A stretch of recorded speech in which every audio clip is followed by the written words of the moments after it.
Hi and welcome to the Rags to Riches show with myself, Terry Blackburn. Now today's guest, really good friend of mine, a business partner of Ian Preston, who we've also had on the show. Wealth of experience in multiple industries, but to give you an indication, estate agents and letting agents, a prop tech business, an architectural firm, financial services, land and deal sourcing, construction, and he's been involved through his estate agency of several £1 billion worth of property transaction sales. Wealth of knowledge, wealth of experience. Be a really interesting episode, and I'm really looking forward to it. I'm sure there'll be plenty of lessons. So welcome to the show, James Baker. Thanks, Terry. Quite an introduction. Yes, it is. It's deserved as well. Yeah. So thanks for coming on, James. Really appreciate it. So what we like to do in the show is we like to break it down into 3 parts. First part is a little bit about how it started, how you got into business. Second part is the key sort of lessons, the key highlights, any real big wins that you've had, and then a little bit about the future, about what you see going forward for yourself, your career, maybe there's any industries, property related stuff. Sure. Would be fantastic. Yeah. So could you start by telling us a little bit about how it all started for you and how you got into business? Yeah, well, you mentioned Ian Preston. Yeah. So he's in fact my cousin. Yeah. So we're first cousins. And he got me into a estate agency. So in my youth, I spent a bit of time in hospitality, and I was working in a pub in Manchester where I was the landlord, and I went up to cash the tills at the end of the night, and I looked across at this flat roof, and there was a guy in a balaclava with a bat staring me in the face, and he looked really surprised, and I was really surprised. And he ran off, and the police said basically they break into the upstairs flat, wait for the safe to open when you're cashing up at night, bonk you over the head, and nick the take-ins. And I was about 24 at that time, and I thought, it's probably not for me, this game anymore. So Ian dragged me into a estate agency up in the Toon, up in Newcastle. Yeah. And that was the start of the career. Was it? So yeah, hospitality's as I'm experiencing, it's a hard gig. Long hours. For sure. So you got into a estate agency, how old were you? I was 25 at that time. 25, yeah. And Ian's talked a little bit about how that started, but it went from 0 to what did that look at sort of at its peak?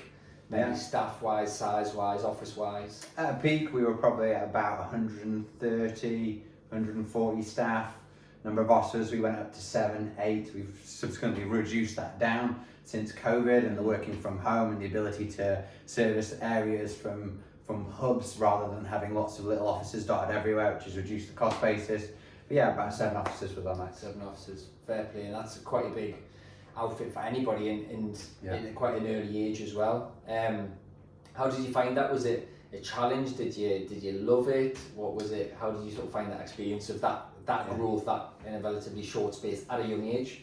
It's interesting. It takes you from what you know well, which I knew well, which was going out and doing a deal, going into someone's house, putting their house on the market, could do that all day long. But when you expand that quickly, suddenly your role is not necessarily the doer, it's the organizer. So it's then managing people, it's HR issues, it's hiring, it's recruitment, it's lots of stuff that really you've never really had a massive amount of experience at before.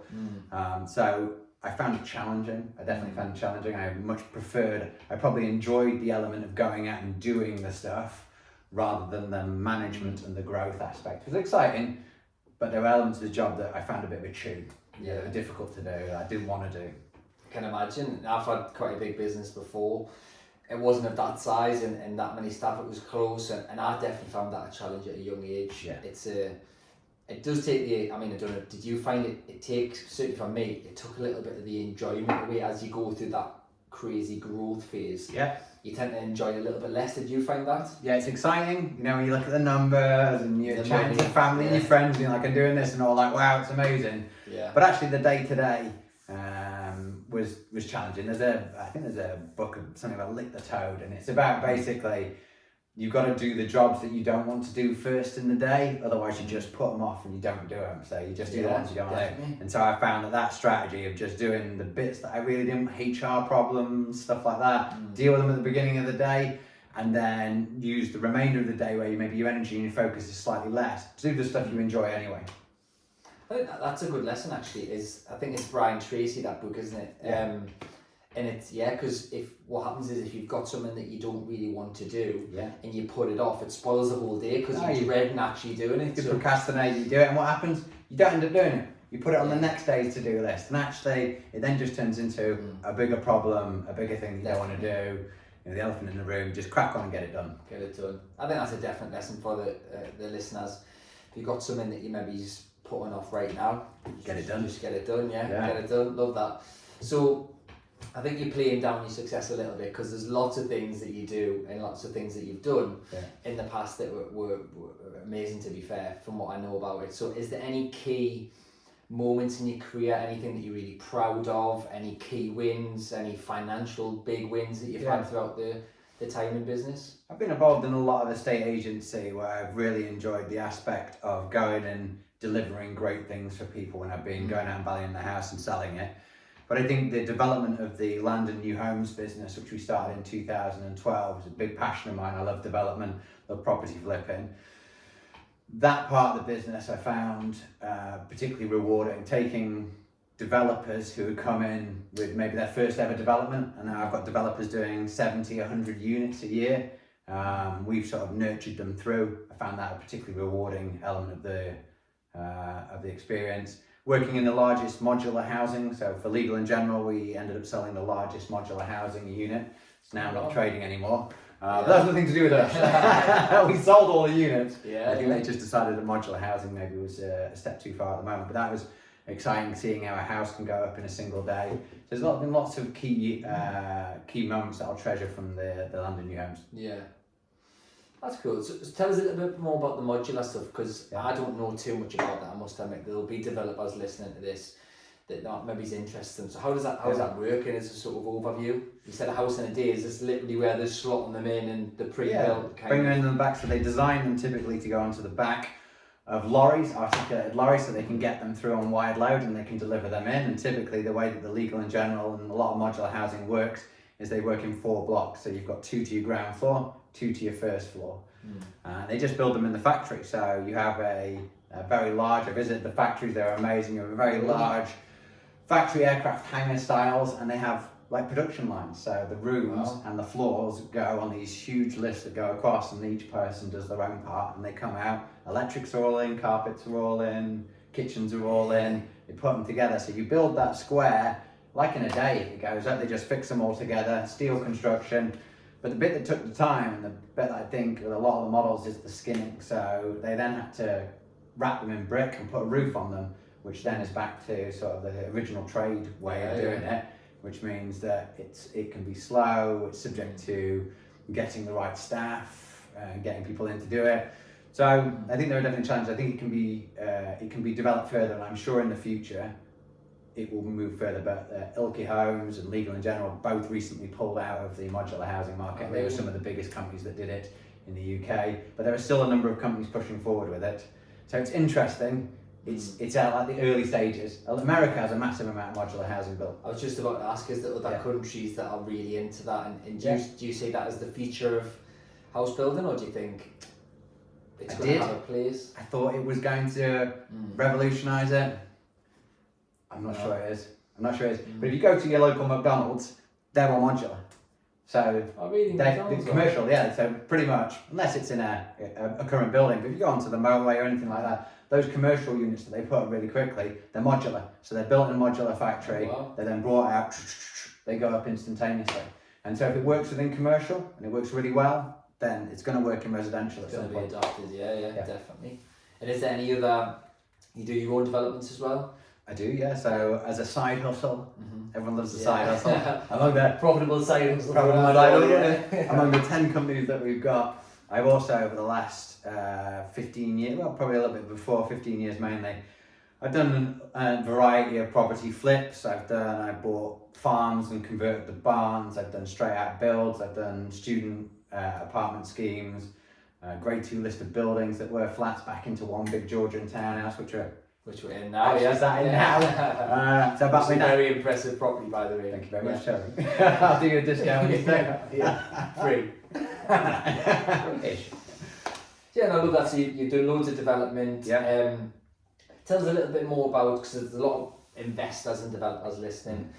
Do a lot of this land sourcing, don't you? Planning game type stuff. Could you tell us a little bit about that, maybe? Any key tips for anyone else who's looking to maybe do that? Yeah, sure. So it's a spin-off business really, that when we started the Land and New Homes, we deal with a lot of land, and you can take a piece of land which is worth 15,000 as arable land, and you can turn it into something worth 750,000 within 18 months typically, sometimes as quick as 9 to 18 months. So there's a huge amount of value. The upside is big. The barriers to entry to it is the knowledge that you need from a planning point of view, which can be quite expensive. Technical, You can't go technical, but you can get a planning consultant to help you with that. And then you need to be able to go out and piece the deal together. So you need to be able to go and approach landowners, farmers. A lot of these bits of land are now owned by multiple people, so they've been passed down from the old farmer to their kids who are no longer farmers. So you've got like 7 siblings who all own a bit. You all need to bring to the table at the same time. It can be very complicated.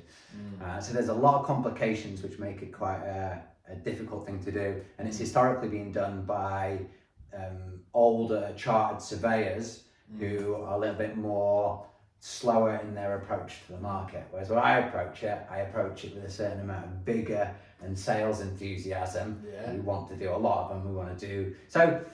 My advice to someone looking to do it would be really you need a bit of experience before you go straight into it. You need to try and gain some experience either through partnering up with a very good planning consultant, someone young and hungry themselves, maybe do a JV with them apart from trying to do it yourself. You go outsource the deal, they do the planning, they evaluate it, you then share the profits. I'd say but again, planners can be, by their very nature, their detailed nature, can be more relaxed people and not necessarily go get it. Longer. So but they are out there. We found planners that are hungry, young, want to do something knowledgeable. That's your JV partner on something like that. And then once you've got used to a couple, you can either go your own ways and try and do it. But And you're doing quite a volume of these deals? Got about 60 in play at the moment. 60 in play right now, so that's stuff that you purchased on options or straight purchases or whatever? Don't do the options. So we do a promotion. So an option is where we would agree personally to buy that from the landowner. We do a promotion agreement, which is where we say to the owner, we will sell it to open market. We don't want part of it. So basically, we're on the owner's side. What we want to do is get the best planning for it, maximise the land value, and sell it for the best possible price. Because what we get a portion of that land value, they pay to us. So the more we sell it for, the more we earn, which means that both of our objectives with the landowner and us are unified. Option agreements can be quite good for the developer, but what they're looking to do is they're looking to lower the price as much as possible, because the cheaper you buy the cheaper you buy the land, the more profit you make at the end. So you're working, in some cases, against what the landowner wants. So we position ourselves with the landowner as their expert, I guess like a JV, where we're their expertise, and we go together, and that's what we're looking to do, maximise. And then we were doing lots of sites of 4 or 5, we've now got sites where we're dealing with 13, 14 acres, where we're looking at hundreds of houses going on there, and we'll be selling them to the nationals as well. So it's really sort of evolved, and it's really interesting. So it was a side hustle, is it now the main hustle? So that was the main hustle for a while. Then we've evolved another business off the back of that called DNA, which I'll speak to you a little bit about in a bit. But my side hustle, which was my development side, which was flipping properties and things like that, is now more of my main hustle. The 10 companies that Ian and I own all have really good business leaders in them. So Ian and I spend our time within those businesses, developing, nurturing and growing them. But it does leave us more time now to pursue stuff that we personally want to do. And I love the deal. I love getting the deals. I love, getting them done. I love the design element of it. I love everything about flipping property. I think it's really good. And now I'm in a unique situation where I have 10 businesses, which a lot of them, probably about 7 of them, feed me deals regularly. They ring me up and say, I've seen this, I've seen that. Do you want this? Do you want that? So I'm just throwing deals left, right and centre. So I even need to go and hunt for them anymore. They're just given to me, which kind of takes a little bit of the excitement away. But I'm not going to argue. It's a good place to be, because your businesses are kind of complement each other and kind of cross-pollinating, if that's the word. And that's a good place to be. Finding some of these deals is quite a challenge. Used to be. And now they're coming to you, that's great. And you're building the business side. This isn't just you doing it, is it? You've got a team architects, planners and stuff in-house now? Town planning, architecture. I've got a number of investors that I now work with, which has allowed me to do more of these. So I'm doing JVs, I'm doing straight lending with them where they're just funding projects. To go to a project, they like the project, they help fund it, we give them a really good return. Or if they want in and they want to be involved in it, obviously I run it, but they can come and see it. They can, people like being involved in property, but sometimes don't want to actually do it's that they don't want to find the deal, do the stuff, but they want to be, they want to see the end product and be involved with it. Yeah. And so we bring that through as well. And that's allowed me really to expand the number of deals that I'm now able to do. So a lot of the deals I was getting before, I love the deal, but I can't place it anyway. I haven't got the funds to do it. Yeah. And I think that's a good point what you said there about some people want to be involved but they maybe don't have the time to do it themselves or the skill set, because this is really technical. Yeah. I've been to your office where you run that business from, and you've got a team of people that are highly skilled in different areas, and if they don't have the time or the skill set or both, they can still get involved in those type deals by JVing kind of with you. So that makes a lot of sense. What other property strategies do you like, or are you involved in, or do you see a future in? I know you're doing a lot of that type of stuff now. Are you still flipping houses? Are you buying to hold? Are you doing HMOs, anything like that? What SA properties? The only thing that we're not doing at the moment is probably HMOs. Mm-hmm. So I'm buying flip. I just agreed to flip last week on a little 2-bed terrace in York, where I've done a JV with an investor, 50-50 on that. So I'll do it, he funds it, we flip it, high degree of certainty. We've got some stuff that we're doing down in central York, which is where we're converting a 7,000 square foot commercial unit into 2 big houses, 6-bed and 5-bed, and a commercial unit down there. But yeah, it's really exciting. And is your exit mainly to sell these, or do you hold many? Or the one that I've just discussed down, the 7,000 square foot, we will probably retain, and we will probably holiday let them and keep the commercial for maybe some of our businesses.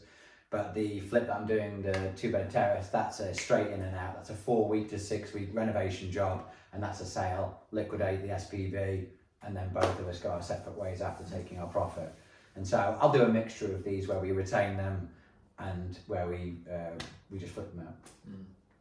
Love that. It's a very different approach. I find you and Ian both fascinating guys. I've said that to you before. For your age and for what you're doing, I think it's mega. To be fair, it really is. What do you? A couple of questions. I can ask a lot of questions. A couple of questions I'd like to ask. Sure.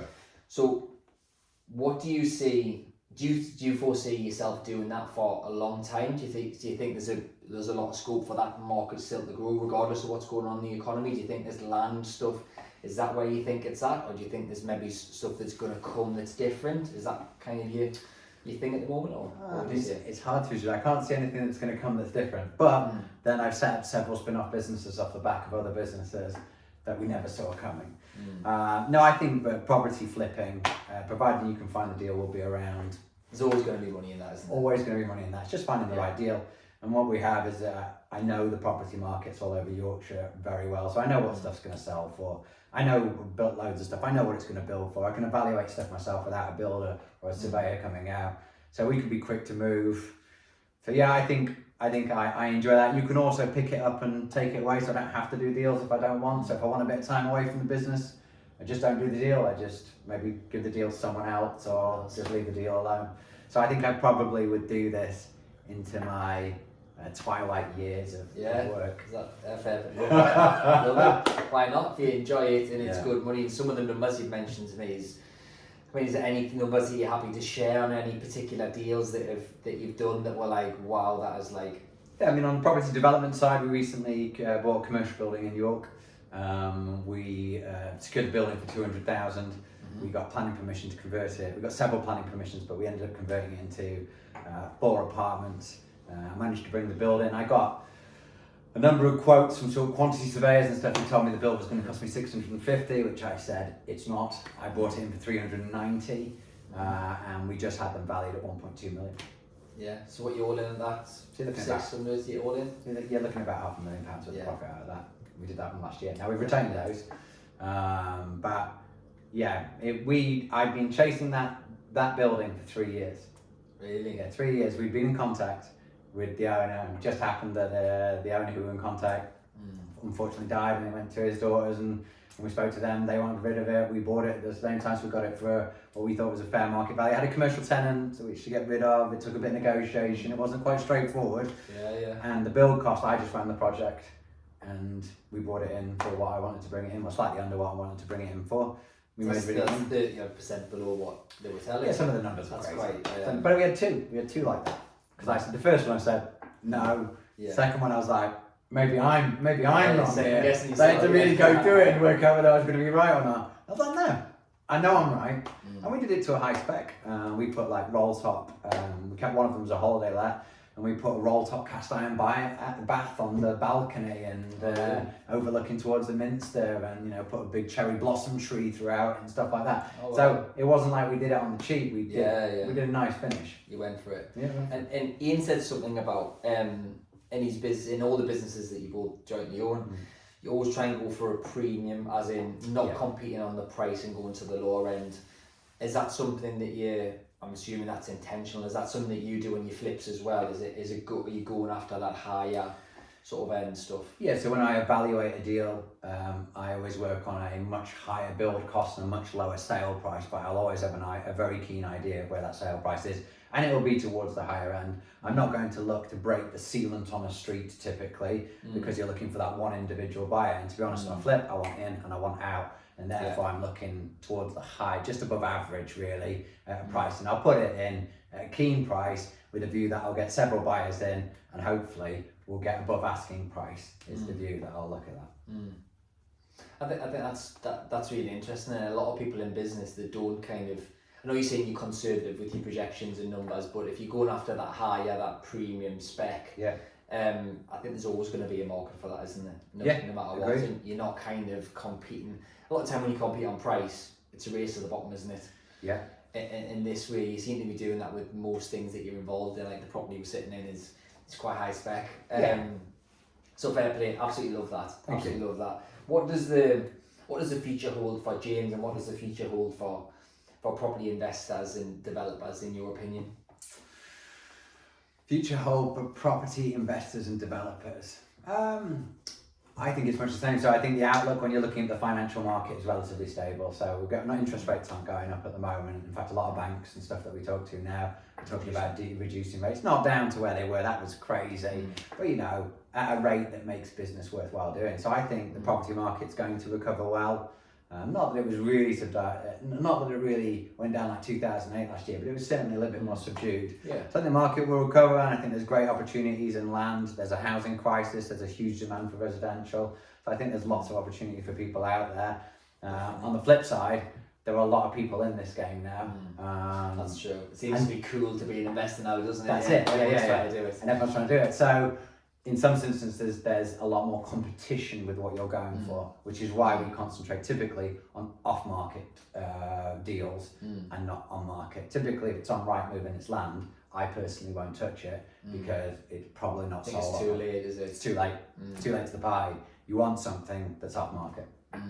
And how are you finding these off-market opportunities? I know you said all of your different businesses that are kind of all feed into you anyway. What are you doing? Direct to vendor campaigns? Are you doing letters? Are you scraping data? What is it you're doing? Letters we use, so we use software to be able to see who owns it. So it depends. We'll set out a criteria of what we want to do. So do we want to flip large houses in central York? Well, if so, let's find every building in central York that is not owned by like a big company, that's owned by Mr. and Mrs. Jones, or owned by a pension fund or something like that. Let's target them. Send them letters, but don't just send them letters. Pick up the phone. There's a wealth of information out there. Typically, if you look hard enough, you can usually find through LinkedIn, through all these other things, you can find out who owns it, and you can probably make direct contact. So don't go through their agent, make direct contact with them, and then have a chat with them. They'll usually refer you to an agent in a lot of cases. By that point, you've already made the established relationship with them, and you'll get a lot of no's, a lot of doors standing in your face, but ultimately, you'll find it. So you might do 50, you might send out 50 letters, do 40 phone calls, speak to 10 people, get one person. But that one deal is an off-market deal, and if you can negotiate it right, worth a few quid. That's your deal. That's your year done. That's all you needed to do. Yeah, and so that's what we do. Love that. And do you think, because you said at the very start, you did love the salesy aspect. It's finding the deal, closing the deal. Do you think because you're clearly good at sales, do you think you've kind of injected that into this plan and gain type stuff, and you're quite determined, you're happy to pick up the phone? Because I imagine there's people who are scared to pick up the phone. You might send them some letters and hide behind the emails, hide behind the computer, but picking up the phone's a skill, right? Do you think your sales experience in the early days is now helping you with what you're doing now? 100%. Yeah, we came from a corporate sales background, Ian and I, in the estate agency, and it was, kill or be killed. You pick up the phone, you make those deals happen, or you get out the door. And so it was all about just making that contact. And now, technology plays such a key role in everything, but I think for the younger guys coming through, maybe they don't have that impetus on picking up the phone. But pick it up, aren't they? Pick it up, yeah. Go and find the number. Now, worst case scenario, they're going to say, I don't want to speak to you. Yeah. Okay. Next. Nothing else. There's loads of opportunity. There's loads of opportunity. And some people might say not now, later. So diarise it. Stay in contact. You can build a database go back to where deals start coming to you that you spoke to 1-2 years ago. And do you still do that now? Do you still pick up the phone? Do you still do that? Yeah, you still do it. If we see a good deal, or if I drive past something and I can see commercial tenants gone out of business, and I look at the building and I think, that's nice, boom, let's get on land registry, let's find out who owns it, let's then dig around, see who we know, speak to local agents, speak to surveyors. Someone's going to know who owns this building if it's not registered, because sometimes titles aren't registered if they've been it's I think 70s there, so it might have been in the same family for a long period of time.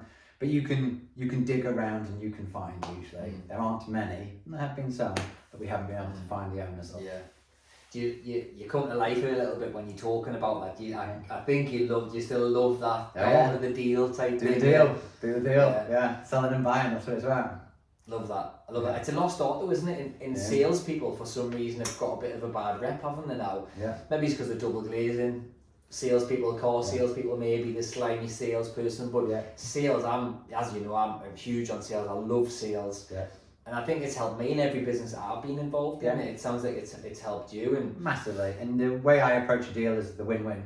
So make sure it's a win for them. Make sure it's a win for you. So you might want a good price, but they might want a quick exit. So you just find out what they're looking for. Find out what it is, what niche that they want, whether it's price, time scale, security, whatever it is, and then make sure that the deal works for you and the deal works for them. If it doesn't work for both parties, don't walk away. Don't do it. Yeah, it's a win-win. I think that's a great lesson, and a lot of people don't look for that. If you look into what a lot of people's ethics are and the way they conduct themselves, it's how can they win, sometimes to the detriment of others. But I've certainly found in the people that I've interviewed and the successful people that I know like yourself, that's what people are trying to create. The people who have done it a long time and are successful over a long enough time frame, they create win-wins. Everyone's got to win, and there's enough margin in a lot of deals to create that. It's not always about, like you said at the start, about the way you're doing the land deals. It's you're on the kind of landowner side a little bit, opposed to developers are maybe trying to get an absolute steal and build the margin. And I think that's a good lesson, and it's I think it's part of the reason maybe you've done so well is you've got that sort of viewpoint. Well, we have people coming back to us now that we bought things from to say, I've got other stuff that you want to buy. And we might not have paid them the full price they would have got on market, but we delivered on what we said we were going to do. And we also didn't screw them on the price so hard that there was nothing in it for them. So they then come back to you. And landowners talk to each other. So I'd say... Certainly the farmers, they all know each other. They all know each other. So you want to be fair. You want to make the deal work for you. But you don't, if you see an opportunity where you're in the power and you could do it, I'd suggest not going to the bottom line and just rinsing them out of it for the most amount of money you can take, because that might come back to bite you at later date. Short-sighted, isn't it? Short-sighted, yeah. Make sure the deal works for them and for you, because there might be future business you can do with them. Love that. You mentioned the DNA Club, is that right? That's right, yeah. So what's the DNA Club?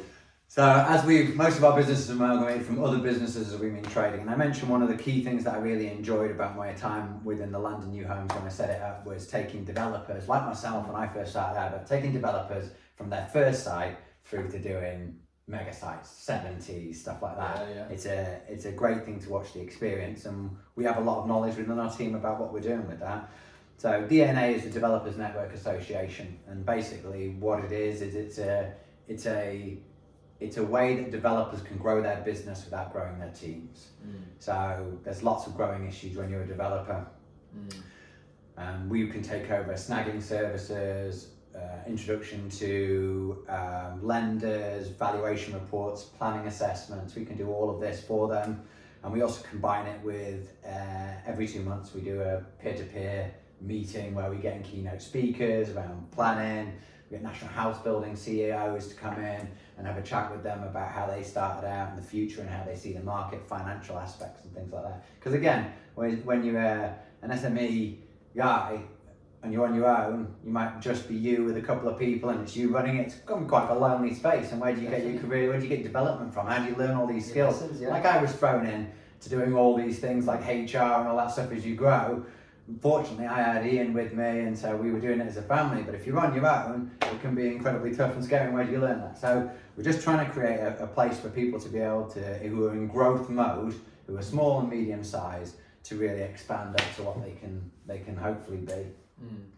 I love that. It sounds like a really interesting project.